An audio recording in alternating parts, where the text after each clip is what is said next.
UKLO 1 year masters. No IELTS required up to 5 years visa. High visa success rate. ప్రపంచమే మర్చిపోలేని విషయం ఏదైనా ఉందంటే అది కరోనా మహమ్మారి, కరోనా వైరస్.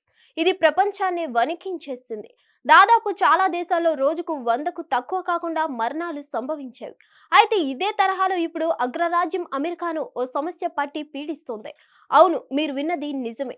అమెరికాలో అచ్చం కరోనా లాంటిదే అక్కడ వారిని పీడిస్తుంది. ఇంతకీ ఆ వైరస్ ఏంటి, ఎలా వ్యాపిస్తుంది? అచ్చంగా కరోనా మహమ్మారి తరహాలో రోజుకు వందల మంది ప్రాణాలు తీస్తూ అమెరికాను అంతర్లీనంగా నాశనం చేస్తుంది. అది సింథటిక్ డ్రగ్.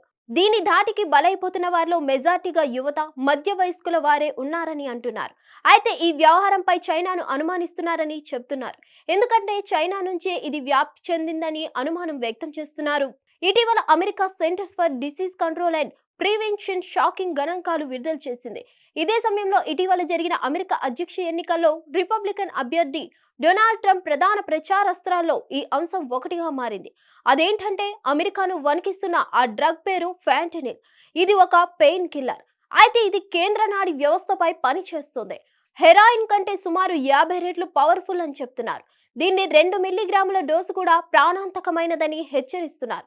దీన్ని మాదక ద్రవ్యాలతో కలిపి వాడుతున్నారని అంటున్నారు. అలా మరికొంతమంది తప్పుడు ప్రిస్క్రిప్షన్తో మెడికల్ షాపుల్లో కొనుగోలు చేస్తున్నట్లు గుర్తించారని అంటున్నారు.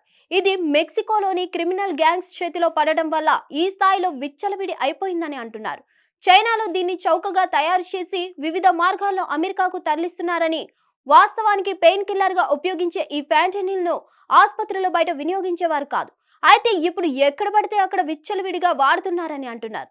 ఈ సమయంలో దీనికి సంబంధించి ప్రతి దశలోనూ చైనా హస్తం ఉందని అమెరికా అధికారులు బలంగా నమ్ముతున్నారు. ఇకపోతే అమెరికా CDC 2022లో ఫ్యాంటనిల్ అధిక డోస్ కారణంగా 1,07,941 మంది ప్రాణాలు కోల్పోయినట్లు పేర్కొంది.